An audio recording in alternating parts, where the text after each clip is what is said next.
Champions লিগের quarter ফাইনালের আগে বড় ধাক্কা ইন্টার মিলানে। বায়ার্ন মিউনিখ বনাম ইন্টার মিলান মহারণের আগে মিলান অধিনায়ক লাউতারো মার্টিনেজের বিরুদ্ধে উঠেছে বিতর্কিত অভিযোগ, আর তাতেই নড়েচড়ে বসেছে ইতালিয়ান ফুটবল ফেডারেশন। আর ফর্মের তুঙ্গে থাকা এই আর্জেন্টাইন স্ট্রাইকারকে 5,000 ইউরো অর্থাৎ প্রায় 6,65,000 টাকা জরিমানা করেছে এফআইজিসি। তার কারণ ধর্ম অবমাননা।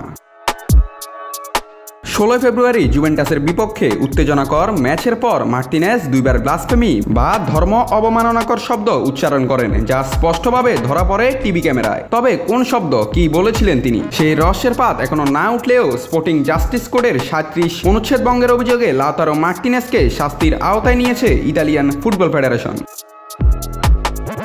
তবে শুরু থেকেই সব অভিযোগ অস্বীকার করেছেন মার্টিনেজ। তিনি বলেন, আমি কখনোই ওই ধরনের শব্দ বলিনি, আমি হতাশ ছিলাম, কিন্তু শ্রদ্ধাসীমা অতিক্রম করিনি, আমার সন্তানদেরও এই শিক্ষাই দিই।